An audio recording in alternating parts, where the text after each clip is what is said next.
দেখতে পাচ্ছ আমার সেজ ভাসুরে আজকে হাঁস ছাড়াচ্ছে, কারণ আমাদের ঘরে গেস্ট এসছে, গেস্টের রান্না হবে হাঁস। তো বন্ধুরা আমি হাঁসটা ভালো করে ধুয়ে নিয়েছিলাম, ধুয়ে এখন হাঁসটা আমি কেটে নেবো।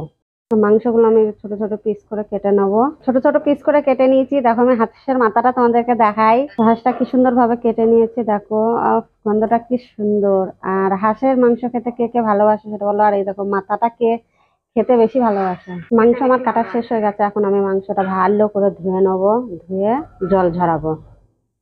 তো মাংস ধোয়া শেষ, আমি এটার মধ্যে এখন জল ঝরিয়ে নেবো, কারণ মাংসতে জল থাকলে মাংস খেতে ভালো লাগে না। তো পেঁয়াজের খোসাগুলো আমি ছাড়িয়ে নেবো, পেঁয়াজের খোসাগুলো আমি ছাড়িয়ে রেখেছিলাম, এখন আমি পেঁয়াজগুলো কেটে নেবো। তো আমার তো সুবিধা বেশি চাকু দিয়েই হয়, সে কারণে আমি বটি দিয়ে কাটলাম না, বটি দিয়েও কাটা যায়। তো মাংসের জল ঝরাতে দিয়েছিলাম, অনেকটাই জল বার হয়েছে। এখন আমি জলটা ফেলে দিয়ে এর মধ্যে মাংসটা রেখে দুটো তেজপাতা, দুটো গরম মশলা, দুটো শুকনো লঙ্কা, আমি পেঁয়াজগুলো সব দিয়ে দেবো। মানে পেঁয়াজটা সব দিয়ে আমি এটাকে পুরো গ্রেভি টাইপের করে নেবো। তো পেঁয়াজগুলো আমি আগে সব দিয়ে নিই, এখানে আমি সেটাও দিয়ে দিচ্ছি। এর মধ্যে আমি দু রকম তেল মিশাবো। এখানে রেখেছিলাম একসাথে পেঁয়াজ, রসুন, আদা আর টমেটো, এগুলো আমি এর মধ্যে বেটে রেখেছিলাম। তো এটা আমি দিয়ে দেবো পুরোটাই। আর সাইডে আছে জিরে আর মৌরি বাটা, তো ওটা আমার এখন লাগবে না, তবু এখানে আমি অল্প দেবো। দেখতে পাচ্ছ পেঁয়াজ রসুনের ইয়েটা, মশলাটা আমি সবই দিয়ে দিয়েছি। আর এখানে একটুখানি গোমরিচ আর জিরে বাটা একটু দিলাম। তো দেখতে পাচ্ছ এগুলো দিয়েছি। দেবো একটু টক দই। তো আমি প্রথমে অল্প টক দই দিয়ে দেখি।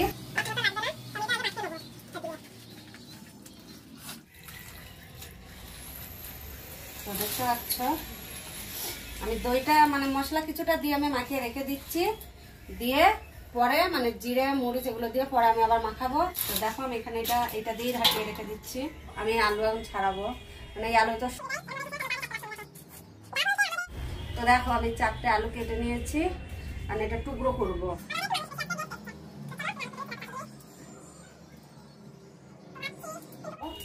ভালোই হয়েছে, মানে 2 পিস করে তো সবাই।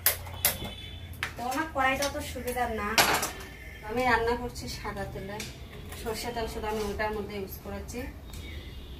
আলুটা আমি সব সাদা তেলে ভাজবো। আলু ভাজার তেল আমি নিয়ে নিয়েছি, এই তেল। তো আমি প্রথমে মানে সামান্য একটু নুন দিয়ে দেবো, আর সামান্য একটু হলুদ দিয়ে দেবো, যাতে হলুদটা পুরো লাগে। দেখতে পাচ্ছ, আর আলুটা আমি দিয়ে দিচ্ছি।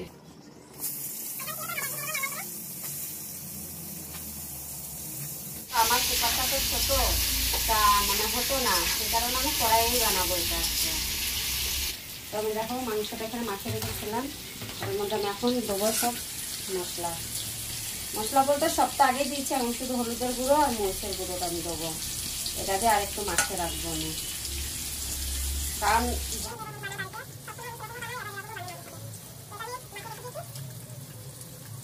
আলু আমার ভাজা শেষ। দেখো যে সুন্দর কালার এসছে আলুর একটা। তো এরকম ভাবে হলুদ আর নুন তেলের মধ্যে দিলে আলুর কালারটা খুব সুন্দর আছে।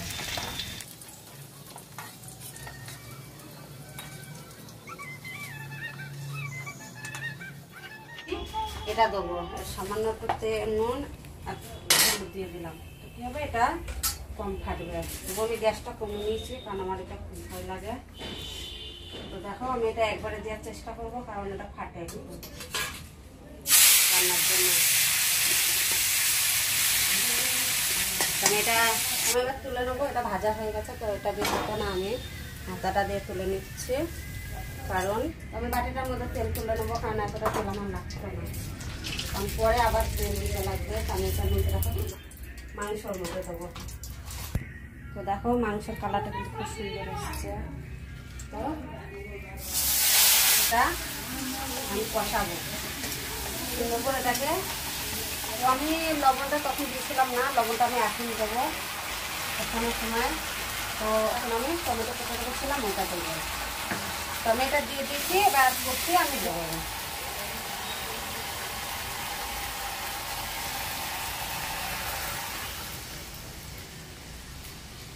গরম জলটা দিয়ে দিই। তোমার মনে হয় একটুখানি গরম জল লাগবে এখন। এটা আমি এখন মরিচটা দেবো, মরিচটা ছোটো ছোটো করে কেটে দিই, কারণ ঝালটা সবাই বেশি খায় না।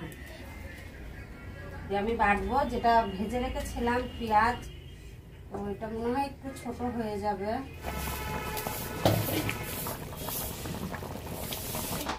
তো বসাবো বলতে এখন আমি দেবো পেঁয়াজটা, দেবো প্রায় পেঁয়াজ ভাজবো। তবে যে হাঁস ভেজেছিলাম তার একটু তেল ছিল, সেই তেলও দেবো আর একটু তেল দেবো।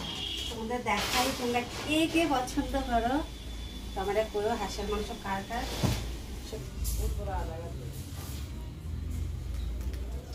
আর আমি এই তেলটা আর একটু দিয়ে দেবো। এটা দিয়ে চাইলে আর দেবো পেঁয়াজ। তো যখন পেঁয়াজটা দেবো, পেঁয়াজটা সুন্দর করে ভাজবো। ভাজা হয়ে গেছে, আমি দেবো। হ্যাঁ হ্যাঁ, আমার জিরেটা খুব সুন্দরভাবে ভাজা হয়ে গেছে। এখানে দেখতে পাচ্ছ জিরেটা ভেজেছি, তেল বার হয়েছে, একটা সুন্দর ফ্লেভার। তো মাংসটা দিয়ে দেবো। এর আগে একটুখানি আমি বাড়ির নিয়েও এখানে একটু দিলাম, তাহলে একটু দিয়ে দিলাম। এবার মাংসটা দিয়ে দেবো।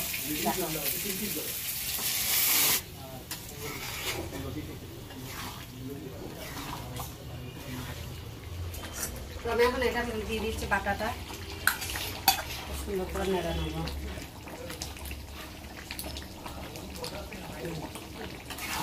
তো দেখো মাংসটা